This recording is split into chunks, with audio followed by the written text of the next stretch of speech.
So while I figure out what I got to do to the jakes on that, I've also got this other small old project in here. It's a John Deere 2010C. It's based off the 2010 tractors, 4-cylinder diesel. They did come in petrol as well. It's a traxcavator, like a track loader. So there's a load frame and bucket all outside to go on it. It's been sitting for probably 20 years, at least, without running. So I tried to get it to go without pulling it apart. The first problem was it wasn't getting fuel to the injectors. So this is a reassemble injector pump, and they've got a metering valve in the head here, which the throttle shaft controls, and it turns, it's got a slot in it sorta, and it meters the fuel. That was stuck, so it wasn't getting fuel, but I freed that up and it still didn't work, so I had to pull it apart and free up. In the head here, there's 2 pistons in a cylinder that rotate around an eccentric ring pretty much. Fuel goes in the middle, pushes the pistons out, and then when it hits the bumps in the ring, they close up, compress the fuel, and then when it turns and lines up with these injector pipe holes, it pushes the fuel out to the injectors. So those pistons were seized, so no fuel was going in. The pistons weren't moving and they weren't compressing. So I freed them up, put a seal kit through the pump, then it had fuel to the injectors, but still wouldn't go.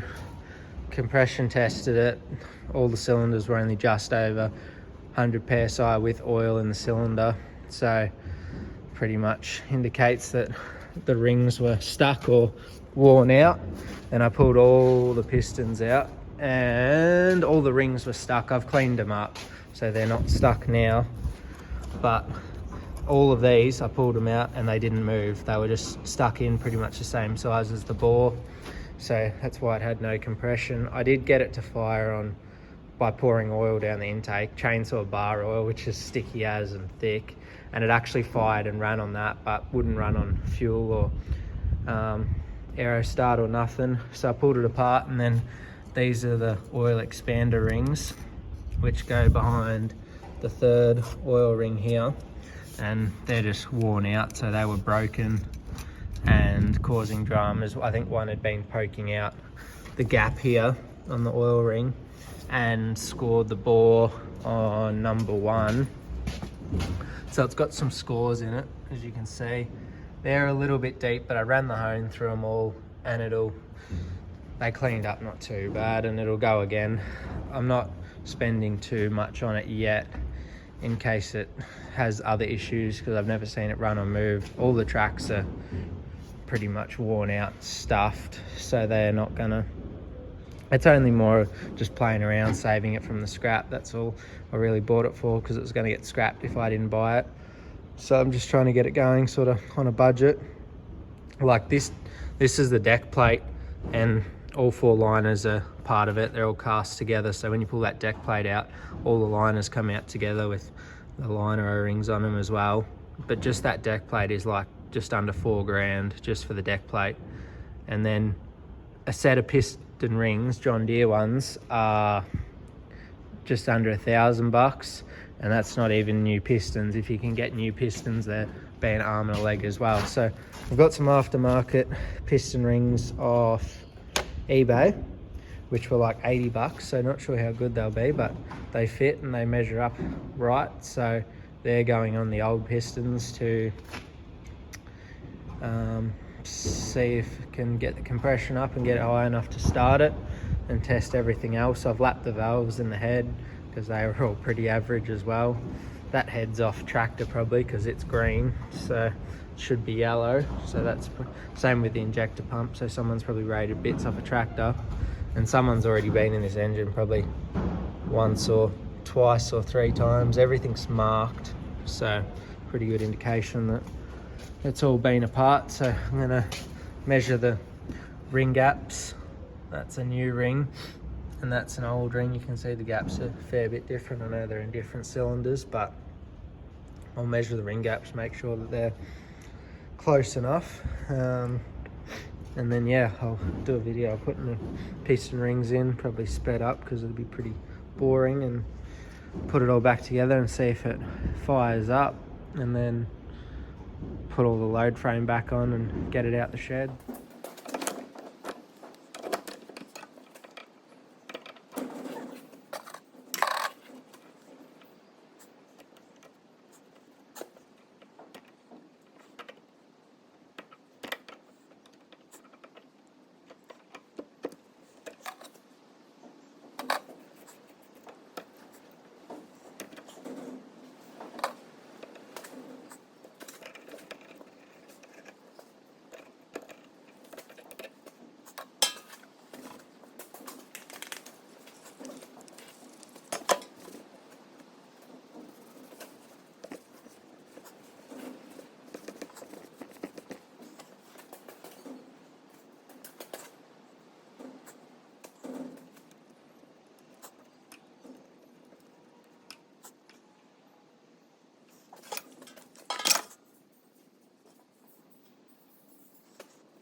So it might be a bit hard to see, but this is the second ring. See how it's got that little lip on it there? That faces down. And then, so that makes that the second ring. And then the top ring is, looks similar each side, but one edge does have more of a taper than the other. And that taper goes up. And then the oil ring is the same each side, so that can go either way because it's the same. So yeah, I'm just putting these on, and then I'll move my phone over to there and drop some pistons in, and then I'll get under and put the rod caps on and go from there. So now I've got those all on, the other two are over there, and I've got one in to save me struggling on camera to make sure it went in. So that went in all right. So I'll put the other three in, and then I'll get under and put the rod caps on. I'll find somewhere to sit the phone and put them in.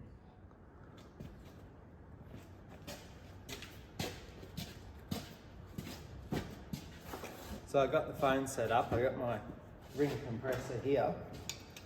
Just put the quarter drive ratchet in it and do it up. So I'll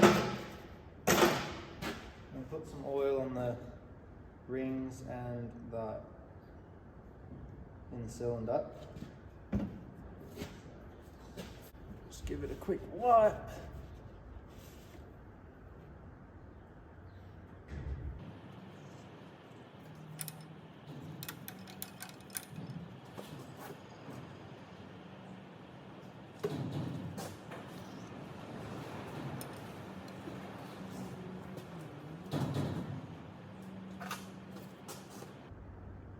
put some oil on the ring compressor. That just helps it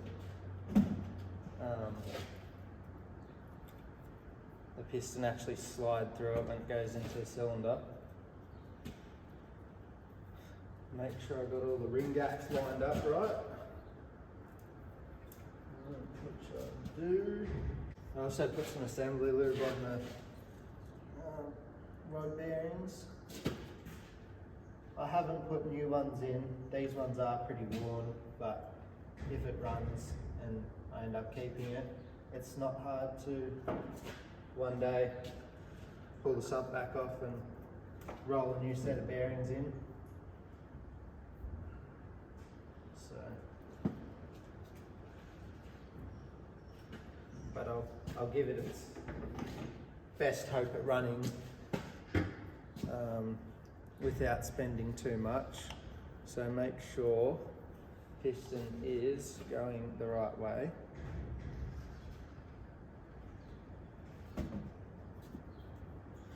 Because they've got a little indent for the pre-combustion chamber.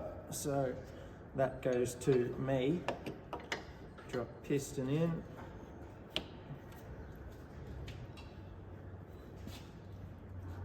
And then with the soft end of the knocking stick, just give it a tap.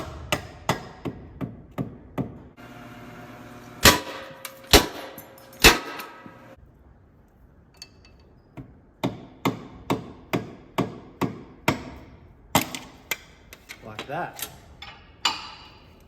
Just needed a bit of extra tension on it to go in. So I got 1 and 4 in. We've got 2 and 3 to go.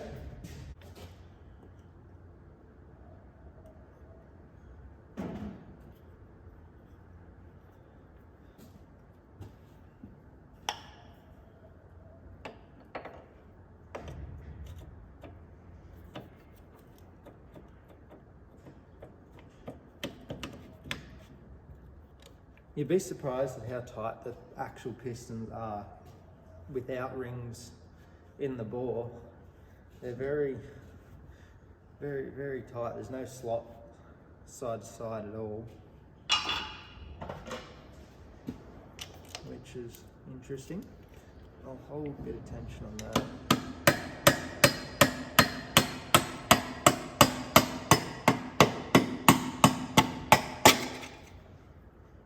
That goes better if I hold the ratchet on the ring compressor with tension. The teeth aren't super fine, so sometimes you can't quite get the rings tight enough because the little ratchet won't click over to the next notch. So we'll do the last one.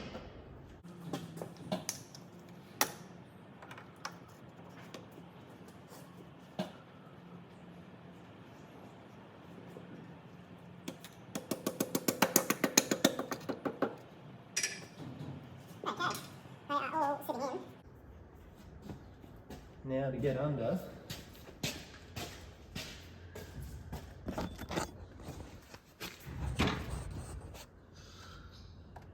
all of them are sitting in. I'll get under and put the rod caps on. I'll find out the torque spec for those so I can torque them up while I'm under there.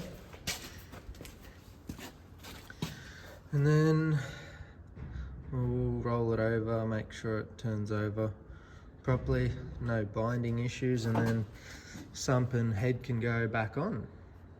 We'll see. Okay, so I'm laying under here. I've got 1 and 4 rod cap in my hand. That's 4, so I'll sit these on, and these just go, these are already center punch, so center punch mark to center punch mark, which is the cam side. Sit them on there, do them up, and these get torqued to 40 to 45 foot-pounds.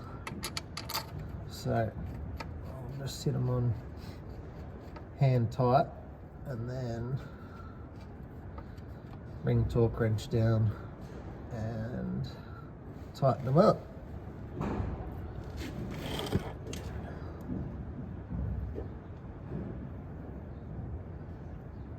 Center punch to center punch.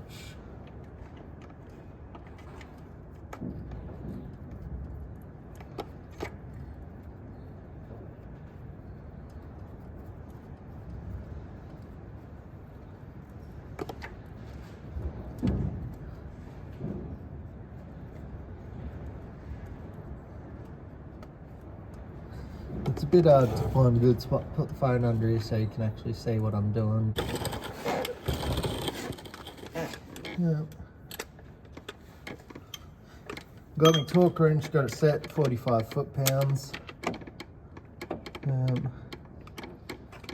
always love seeing everyone argue about using extensions on a torque wrench because some people think it will. The extension absorbs some of the torque and you don't get your true torque spec. Sometimes you have to use an extension and you can't help it. I'll use a short one on this one. I've seen plenty of people try and prove that it doesn't make a difference and plenty of people prove that it does. But I don't know. This engine would like you to be 40 horse, I think, so I don't think it'll matter too much. It's not exactly a high performance thing.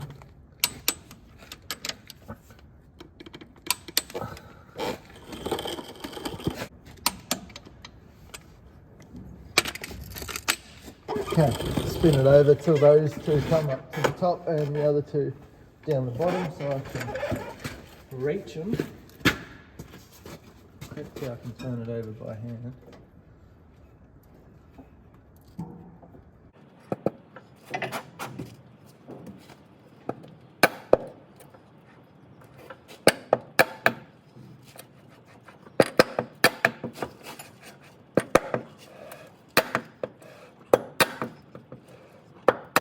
We've got number 2 and 3 here. Got them down the bottom. Oh, that bearing's actually falling out.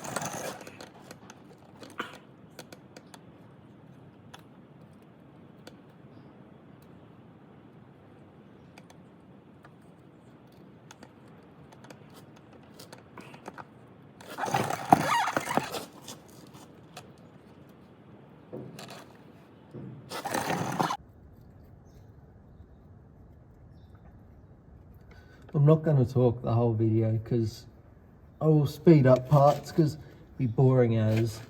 Main bits is if you watch me put it together and you get to see it start at the end, I think that'd be a good video because it can get pretty old watching me tighten up 2 bolts on each rod 4 times. And the video would go for hours then, so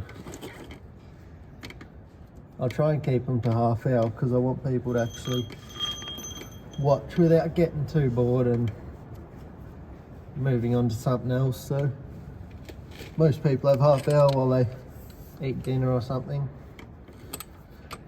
So I want to keep it interesting.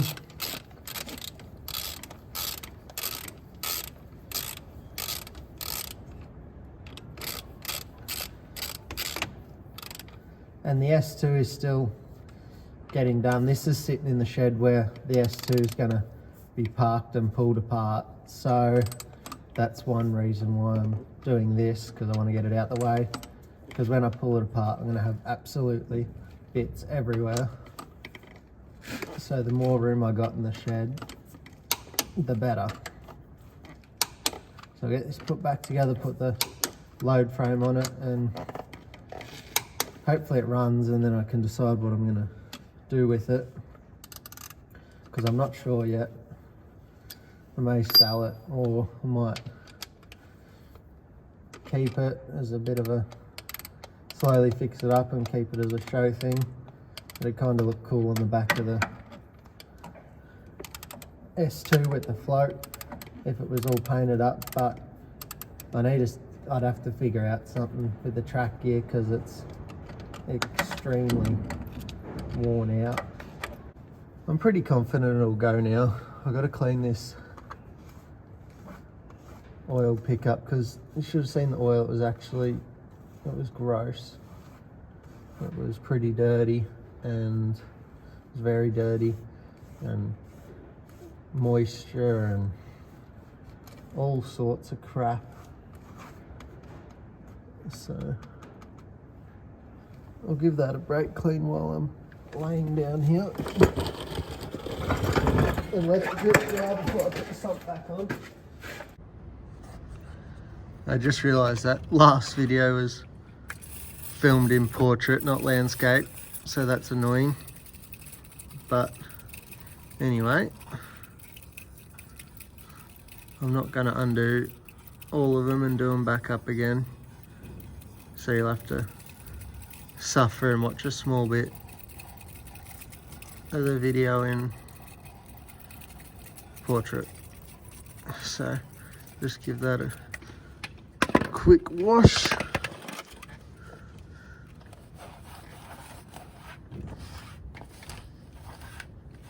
You couldn't see through any of their little holes in the mesh when I first pulled the sump off. It was absolutely caked in crap, so that's much better. Okay, let's see, make sure it turns over.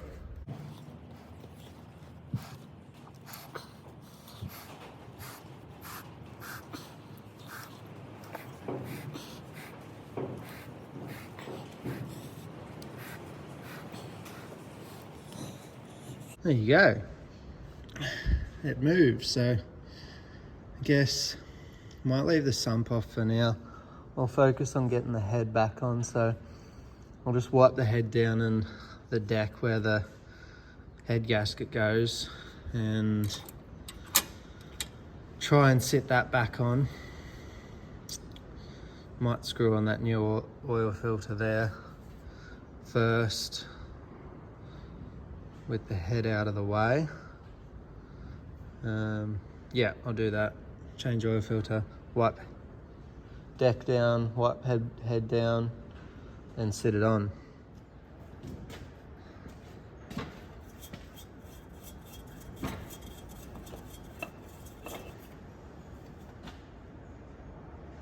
Yeah, lovely.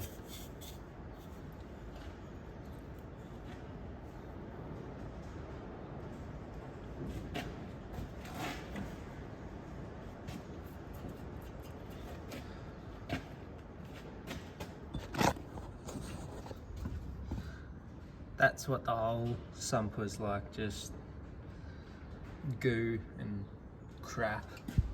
Water, contaminated oil, had water in it at some point. So we'll give that a wipe.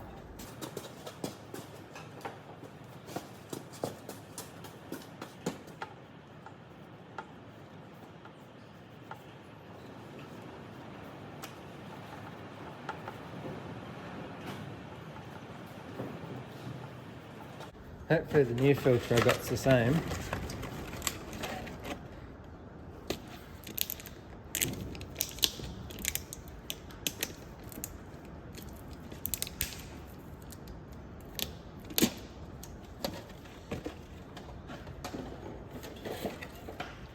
Bit of oil on the O-ring, otherwise people comment, tell me that I didn't do it.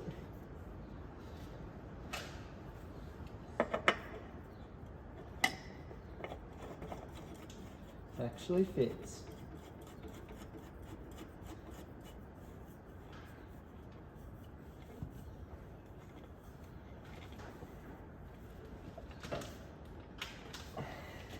Okay. Easy job done. I'll wipe the head down so I can sit the head on. It's pretty heavy. I don't know if I'm gonna be able to lift it on there myself with it. I might have to use the engine crane because it's pretty heavy. It's not very big, but weighs a ton and I might not be able to sit it on very good.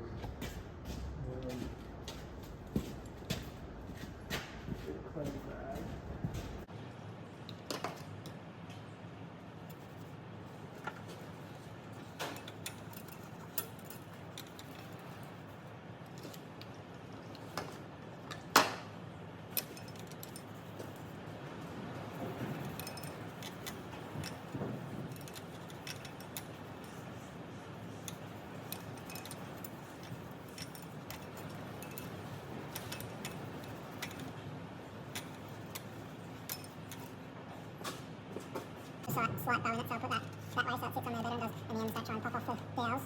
So that can stay there. I'll wipe the head off. That's the head, so before I put it back on, can have a look. Surprisingly, there was no cracks that I could see. It was pretty bad, so I got it a lot better than what it was without literally using sandpaper. It's got one broken off glow plug, so if it starts, I'll buy a new one for it as a reward. Okay, I'll sit this back. I'll try and lift this on. It'll either go really good or really bad.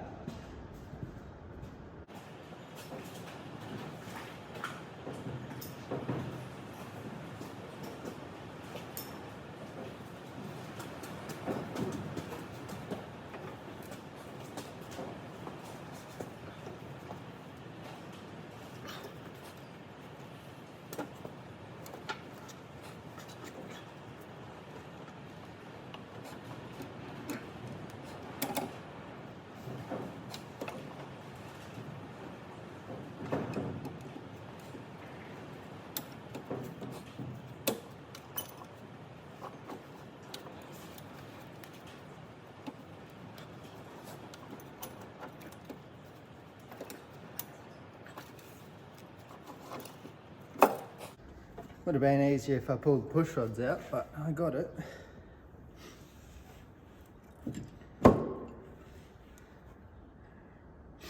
Boom. So the head bolts get tightened to 150 foot-pounds in. I have my little diagram here. I don't know if you can see it, but in that order. So we sit that there and drop the head bolts in and tighten them down. I've already bottom tapped the head bolt holes, so I won't have to do that. It's just, you don't have to, but it's just a good idea to make sure that you get your head bolts torqued down properly and hopefully don't have any head gasket issues. So I'll clean all the head bolts up because I haven't wire wheeled them yet, and then put them in and do it up, and then put a ratchet on it, see if it, then put the rocker gear on, then put a ratchet on and see if it turns over and has decent compression. That's the head bolts, so I'll go wire wheel them up, clean them up.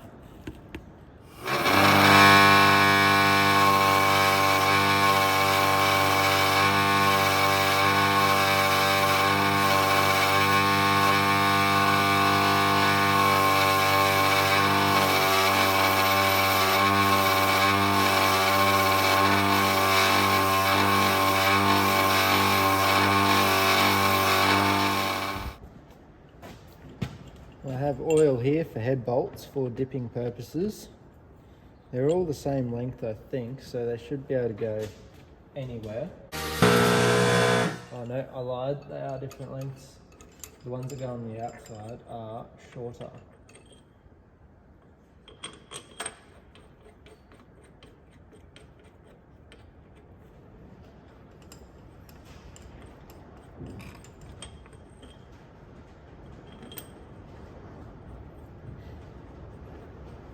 So I should always check, otherwise you end up stripping bolts because they're only in by 2 threads, and that's an inconvenience.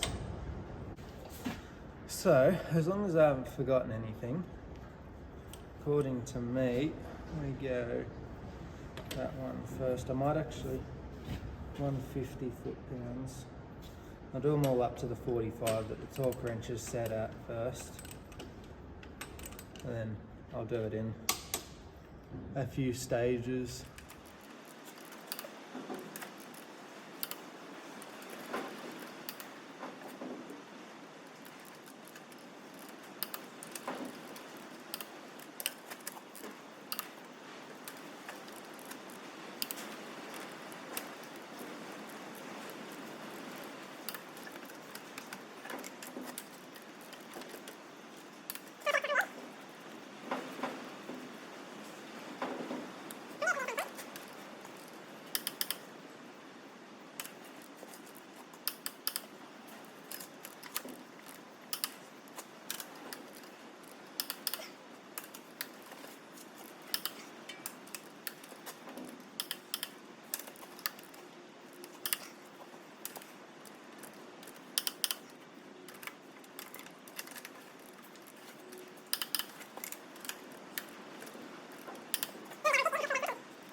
Okay, so we can't forget these little top hats. They sit on top of the valves and then the rockers push on them. So they just sit on top of the valve stem like so.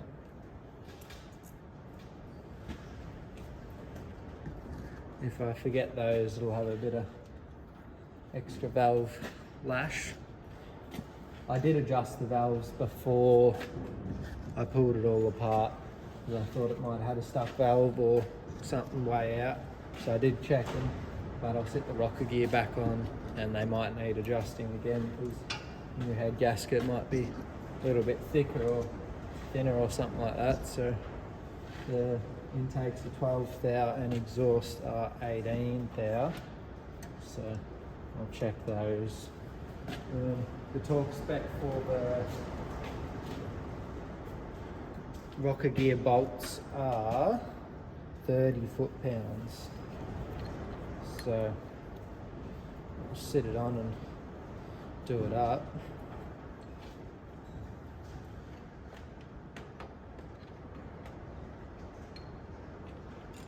I'll do it up evenly because I haven't backed any of the rockers off, so it's going to push down on the push rods and open and close the valves depending where the motor's sitting.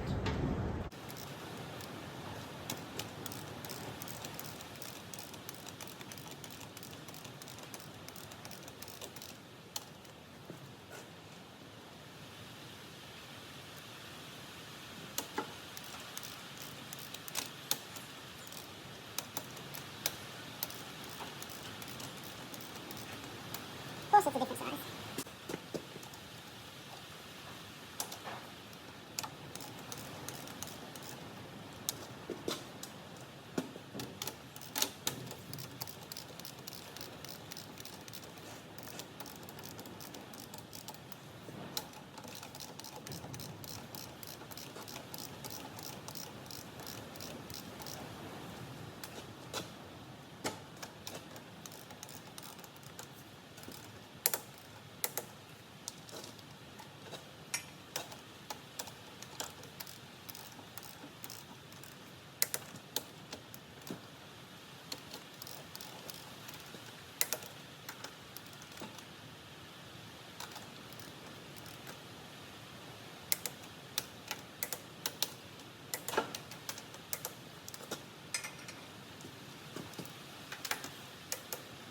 Okay, they're tight now. Next, I'll put a ratchet on the balancer and turn it over and make sure it actually turns over with no dramas before I cut a new sump gasket, clean the sump, put the sump on, fill it with oil, then injector lines go on, and then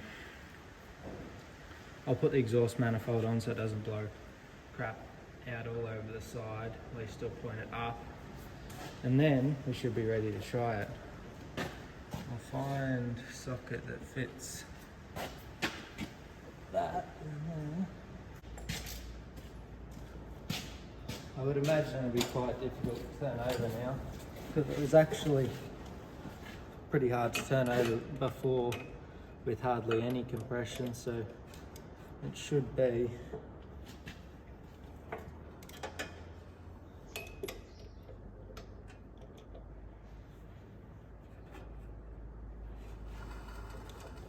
I can hear it.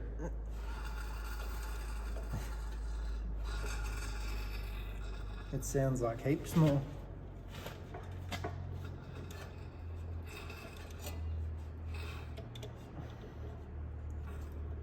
That'll take a while, so I'll stop it there and turn it over and make sure everything's all right, and then video the rest. So I've got the sump back on. I didn't video that because it was just me struggling trying to get the heavy thing up there, rolling around, but I eventually got it. So that's on. Exhaust manifold is on. Exhaust manifold's on just so it blows all the oil and crap out of it upwards. The overflow pipe from the injectors is on. I just got it running off little 12 volt pump to supply fuel. I've got to fill it up with oil down there, so I'll fill that up with oil, and then we'll turn it over, bleed the air out of the injector lines, do them up, and hopefully it fires, so it'll either go or it won't.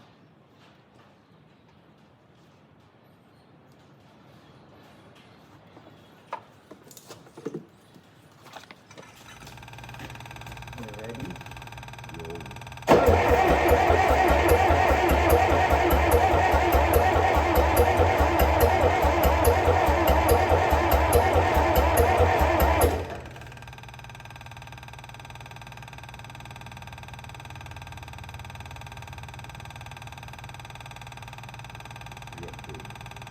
But no, not yet.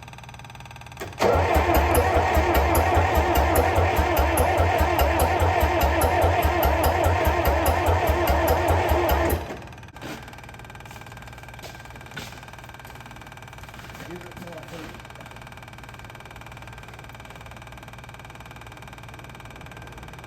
I'd like to see if it's got oil coming up the top. No, that's our exhaust, I think, isn't it? Yeah. Ready?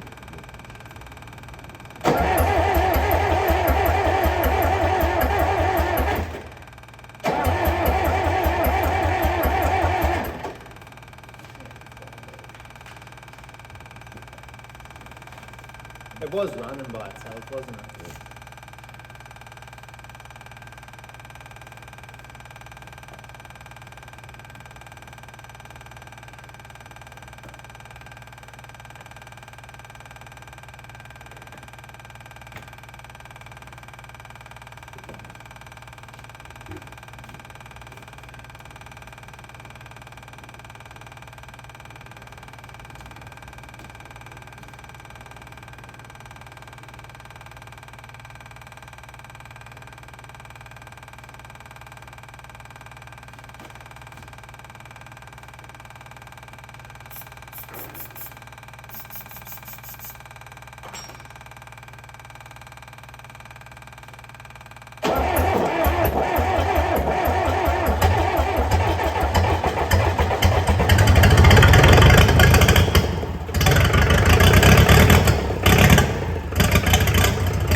I think it just got oil up the top because it started going everywhere.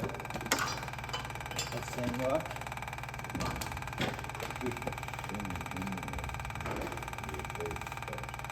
Oh, there we go. Always got it. Waiting on it. I think it's got steam coming out around the cylinders, so it must have. Oh yeah, because it's still got water in there, so that's why it's steaming. So maybe it's not blow by that we're seeing. Try again.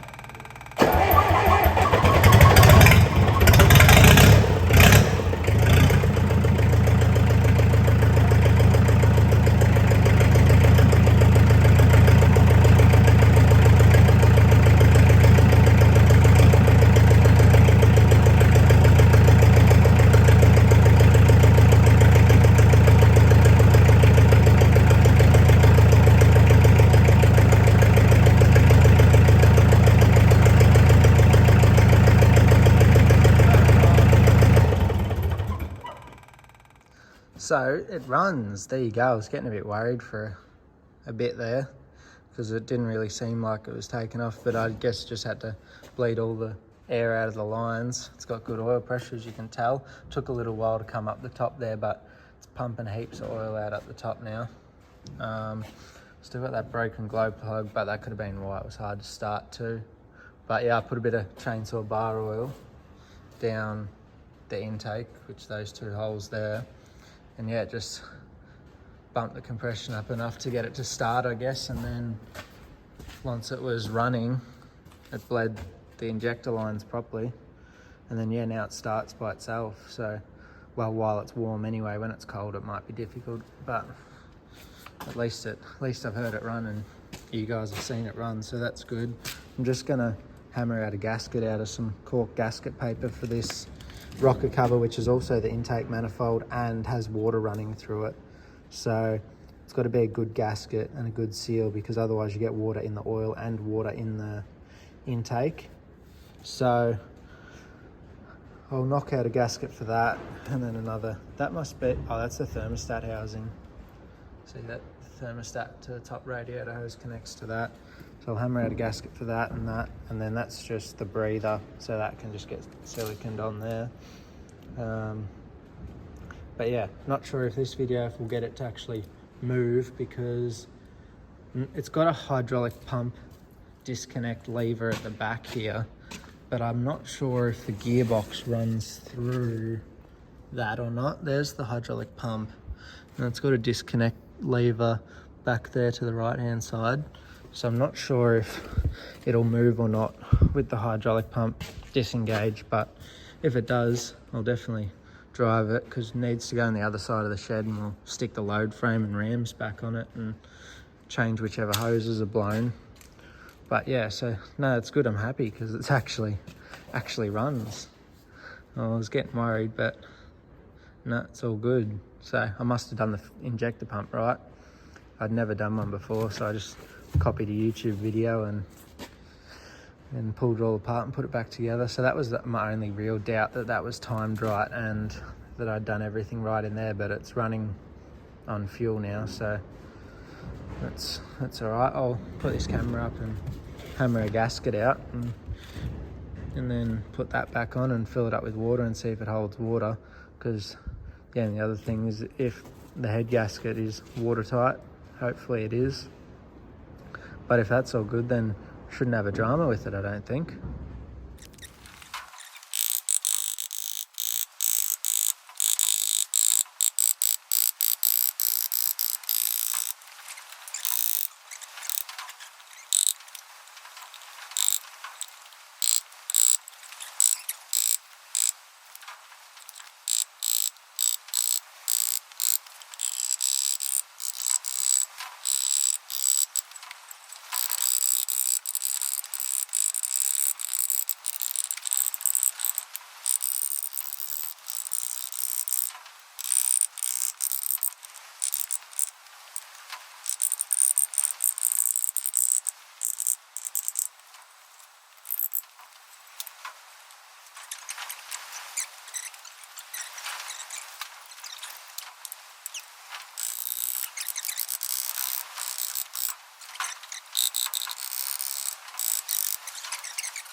I just got the rocket cover back on, and after cutting out the new gasket, and I was about to fill it up with water, and I was going to start it before I filled it up with water, so that when I filled it up with water, in case there was any head gasket issue, it wouldn't hydrolock straight away and it'd probably white smoke or something I'd be able to see. Anyway, I didn't get that far because I went to start it again and everything was obviously going too well.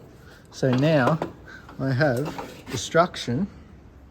The starter motor sort of engaged a little bit and then it just popped and that was it. So there should be a starter gear there. And then here's half of it and the other half's fallen down in the bell housing.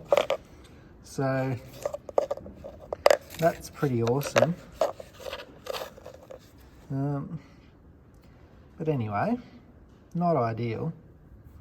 So now I need to either fix this starter, which is obsolete as far as my Googling can tell.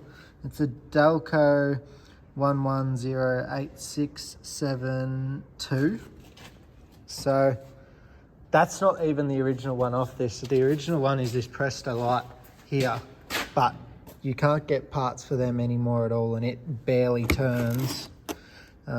It's all there, but it's got no go. It won't even turn the engine over. So now I need to either fix this one or buy a new one. I can get new ones, they're about 850 bucks. I bought this one secondhand for like 350, 400. I thought it would have lasted a little bit longer than this, but anyway, you get that. So if anyone has one of these starter motors laying around that they want to get rid of, so I can either rob bits to make one good one or one that actually works anywhere in Australia and wants to sell it to me, I'll buy it, because now I've got it running and I can't start it and it doesn't tow start either. So minor inconvenience. Yeah, so if anyone can help me without spending $850 or more, I'd appreciate it. If you got one laying around out in the paddock or something, I'll buy the whole thing if you want. But yeah, because now I want to see it go and I want to see if it moves, but I can't because it doesn't start because the starter's broken. Nothing's easy. So anyway, that's my drama. So if anyone has anything, let me know, comment, do something, send me a message on Instagram. My Instagram's linked in the description, so send me a message and hopefully I can get a starter or at least a gear to get this one going again and I can see if it moves, because I was getting pretty excited about it after I had it running. I was getting it all put back together and then that happened. So anyway, it can sit here for a bit longer now, but I'll post this video up and hopefully you enjoy it. If you want to see more, I'm sure the views and likes will reflect that, but give it a like, share, comment. It's all appreciated and it helps me out. So, and if you have a starter, that'll help me out even more. So thanks for that, and I'll catch you on the next one.